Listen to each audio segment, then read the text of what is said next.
Bismillahirrahmanirrahim. Assalamualaikum warahmatullahi wabarakatuh dan selamat sejahtera. Jadi insyaAllah hari ini saya akan cover satu lagi topik berkaitan dengan woodworking, iaitu kemassiapan kerja kayu ataupun kita panggil dalam bahasa Inggerisnya sebagai wood finishing work. Okay. Jadi wood finishing work ini adalah kerja terakhir dalam kita membina sesuatu projek kerja kayu sebelum ianya boleh dipasarkan. Jadi kemasan yang betul akan menentukan kesenian tukang dan juga kecantikan benda kerja. Jadi kemenjadian kerja kita itu, walaupun katalah proses kerja itu dah begitu baik dilaksanakan, dan akhirnya apabila sampai kepada kemassiapan, kalau ia tak dibuat dengan teliti, maka projek itu mungkin tak akan berjaya, tak akan berhasil untuk dijual, sebab yang akan dinilai nanti apabila kita nak jual sesuatu produk kayu itu adalah dari segi kecantikannya. Okey. Jadi terdapat beberapa langkah kerja kemasan, antaranya adalah kita perlu memilih cat, kita perlu merawat bulu kayu sebelum kita buat kemasan yang terakhir, kita perlu menggosok dengan atau melelas kayu tersebut dengan kertas las, dan juga menyapu warna pada permukaan kayu yang kita inginkan. Alright. Jadi tujuan utama kita buat satu kemasan kerja kayu itu adalah untuk menimbulkan kecantikan ataupun keindahan kayu tersebut. Jadi kalau kita ambil natural wood punya finishing, kita nak timbulkan ira-ira kayu tu. Jadi kecantikan kayu tu nak dipamerkan. Ataupun kalau kita menggunakan cat contohnya, kita nak menutup kesan kecacatan dan juga cala yang ada pada kayu tersebut. Alright.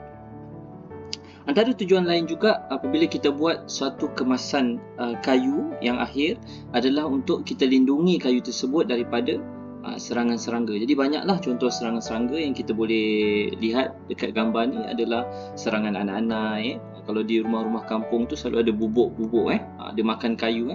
Jadi sedikit sebanyak, walaupun mungkin juga by the time kayu yang telah dikemas siap ni, dia akan rosak juga akhirnya sebab kayu kan, dia organik kan.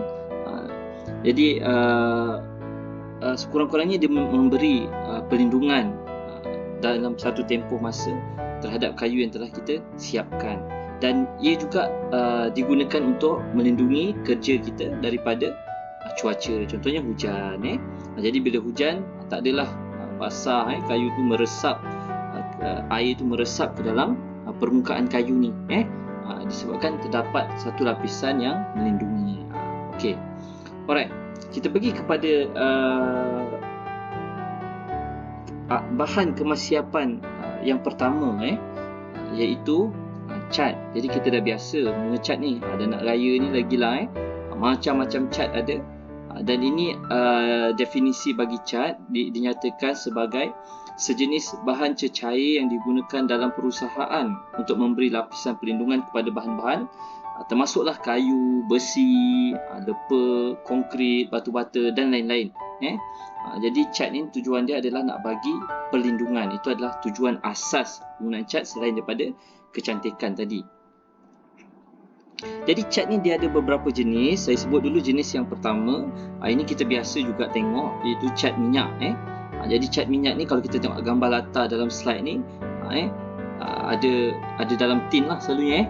Jadi dia ada pelbagai warna, dan juga dia mengandungi minyak linseed ni. Dia adalah bahan sebenarnya yang menyebabkan dia adalah bahan organik sebenarnya yang boleh mempercepatkan proses penyejatan ataupun pengeringan lah, pengeringan cat. Jadi kalau cat minyak kita perasan, bila kita sapu ke atas permukaan, dia akan kering dengan sendirinya kan. Tapi apabila kita campurkan dengan bahan pengoksidaan atau pelarut tertentu, dia akan lebih cepat mengering.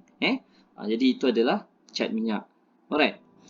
Kemudian yang kedua adalah cat air atau kita panggil sebagai cat emulsi. Okey, jadi cat ini dia mengandungi pewarna dan cecair resin tiruan dan hendaklah dibancuh dengan air untuk mencairkannya sesuai dengan nama dia lah, emulsion ataupun cat air. Jadi nak cairkan dia, yang ini selalu kita lihat dalam kemasan dalam rumah lah, selalunya dinding rumah dan sebagainya kita bancuh cat tersebut dengan air dan kita akan sapukan menggunakan roller ataupun berus cat. Jadi boleh gunakan kedua-duanya untuk cat jenis ini. Cat emulsi latex ialah cat yang dibuat daripada getah tiruan yang perlu dicairkan dengan air apabila hendak digunakan untuk mengecat, dan dia menghasilkan kemasan yang sedikit pudar lah berbanding dengan cat minyak tadi. Jadi cat minyak dia lebih likat kalau kita biasa guna. Dia lebih likat dan dia lebih menutupi permukaan berbanding cat emulsi atau cat air. Dan proses pengeringannya adalah melalui sejatan dan juga resapan ke dalam permukaan yang kita buat kemasiapan lah. Alright. Okey, apa itu cat distemper? Jadi cat distemper ini adalah jenis cat kapur dan dihasilkan dengan kapur mati yang dibancuhkan dengan air dan sedikit nila supaya kelihatan lebih putih. Jadi dia biasa digunakan untuk mengecat papan shilling. Kalau kita tengok atas shilling rumah kita tu kan, itu selalunya kita gunakan cat distemper. Dan kadang-kadang juga digunakan untuk tembok bata dan tembok konkrit lah. Alright. Jadi kalau kita tengok dalam projek kayu, antara produk-produk kayu atau furniture, kalau kita tengok pada perabot contohnya yang menggunakan cat dalam kemasan adalah English concept furniture. Jadi kita tengok dalam perabot-perabot yang dalam proses kemasiapan tu, mereka menggunakan banyak menggunakan cat warna putih, warna kuning, biru, warna-warna yang lembut untuk kemasiapan projek kalau kita mahukan konsep bersifat macam English lah macam tu. Alright. Okey, dan juga satu lagi bahan yang popular selain daripada cat tu tadi, ada beberapa jenis cat tu tadi adalah contohnya yang ini adalah lebih natural lah. Lebih kita nak menimbulkan warna natural pada kayu tersebut, kita gunakan shellac. Okay, jadi shellac ini adalah resin asli. Resin asli ini adalah sumber asli sebenarnya, resin yang dihasilkan daripada haiwan yang nama dia adalah lagbark. Jadi lagbark ni dia special. Dia hidup kat dahan atau ranting pokok-pokok yang ada di Asia Tenggara ataupun di India. Banyak itu lagbark. Okey. Jadi resin shellac ni dia larut dalam alkohol methylated spirit dan dia digunakan untuk mengilatkan kayu yang dinamakan sebagai French polishing. Jadi kaedah menggunakan shellac ni kita panggil French polishing. Kita nak kilatkan kayu dan kita nak timbulkan warna kayu tersebut, warna asli kayu tersebut. Sama ada kita guna berus ataupun kita gunakan semburan lah untuk shellac. Jadi kalau kita simpan shellac ni dalam bekas yang tertutup, jadi dia akan jadi lebih gelap. Jadi shellac ni sebenarnya warna dia adalah seakan-akan jernih. Ini kalau kita sapu pada permukaan kayu, dia cuma memberikan kilatan saja pada permukaan kayu tersebut. Dia berbeza dengan yang kedua ni saya nak sebut adalah sampang. Namanya macam pelik sikit tapi kalau kita sebut varnish biasa dengar. Jadi varnish ni dia berbeza dengan shellac tadi, walaupun dia juga daripada resin asli. Cumanya dia banyak didapati dari, kalau tadi di Asia Tenggara dan juga di India. Ni dah banyak diperolehi daripada Mesir macam tu contohnya. Dia sama juga macam shellac tadi, tapi warnanya lebih kemerah-merahan dan dia lebih tahan lah berbanding dengan shellac. Kalau nak dibandingkan dengan shellac, selalunya dia mempunyai rintangan cuaca, dia tahan air dan dia lebih melindungi kayu dalam dan luar berbanding dengan shellac tadi. Jadi selalu apabila kita buat kemasiapan, kadang-kadang kita letak shellac dahulu, barulah kita letakkan varnish sebagai kemasan akhir terhadap produk kayu kita. Alright. Dan juga terdapat juga sejenis kemasan lagi yang kita panggil sebagai kemasan lilin. Okey. Terdapat 3 jenis lilin yang digunakan, iaitu lilin keras, sedana dan lembut. Okey, jadi dia macam lilin dia punya material dia memang macam lilin. Dia bukan macam sebatang-sebatang macam itulah dia ada dalam bekas dia. Tapi material dia macam lilin dan memang lilin pun sebenarnya. Kemasan dilakukan dengan mencairkan lilin dalam tupetin dan menyapukannya ke permukaan kayu supaya lilin masuk ke dalam ira kayu. Jadi tujuan dia adalah nak menutup ira-ira kayu. Ira kayu ni adalah urat-urat kayu tu lah.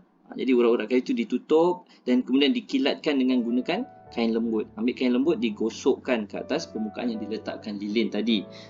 Jika warna diperlukan, pewarna dilarutkan dalam tupetin sebelum dibancuh dengan lilin dan mengacaukan serbuk pewarna dalam cecair lilin. Ini antara contoh kemasan lah yang kita boleh guna selain daripada shellac dan juga varnish tadi untuk mendapatkan kilatan ataupun kemilauan, kilauan kilauan kayu yang kita nak hasilkan. Okey, jadi biasanya macam guna lilin, shellac dan varnish ni kita gunakan dalam kemasan klasik yang nakkan warna kayu yang asli. Jadi kalau tengok gambar ni begitu cantik. Urat-urat kayu itu ditimbulkan oleh kemasan yang telah kita pilih tadi. Berbeza dengan cat, dia akan menutup kecacatan kayu secara keseluruhan. Tapi juga dia ada kelebihan-kelebihan lah yang tertentu jika dibandingkan dengan varnish, shellac dan juga kemasan lilin. Alright, ada satu lagi jenis kemasan yang ini macam fake lah. Macam fake punya kemasan, kita panggil sebagai veneer. Veneer kayu. Veneer kayu ni dia merupakan kepingan kayu nipis. Tujuan dia adalah untuk menampal permukaan kayu. Kita dah siap projek kayu tu, kita nak tutup permukaan kayu tu, kita tampal satu lapisan yang coraknya seolah-olah urat kayu. Kita tampal pada permukaan kayu. Dia seperti kayu asli, tapi dia bukan kayu yang asli lah. Dia just corak urat kayu untuk memberi kemasan yang sekata, menarik dan nampak lebih asli pada produk kita. Alright. Kalau kita pergi ke Aeon contohnya, pergi ke mall, kita pergi ke tempat-tempat jual perabot lah selalunya, kedai-kedai perabot dan sebagainya, kita selalu nampak kemasan yang seperti dalam gambar rajah ni. Jadi ini bukanlah kayu asli. Dia tampal sebenarnya. Kalau kita berani lah, kita kupas ni, memang boleh terkupas sebenarnya. Dia digamkan saja dengan permukaan kayu. Selalu kayu yang digunakan adalah macam compact wood macam tu. Di belakangnya compact wood kita akan tutup lah dengan kemasan seperti ini. Sebab compact wood tak cantik. Dia bersedirat kat dalam tu. Jadi dia perlu dikemaskan dengan menggunakan kemasan seperti ini. Fake lah sikit tapi tetap cantik dan mempunyai nilai tersendiri. Alright.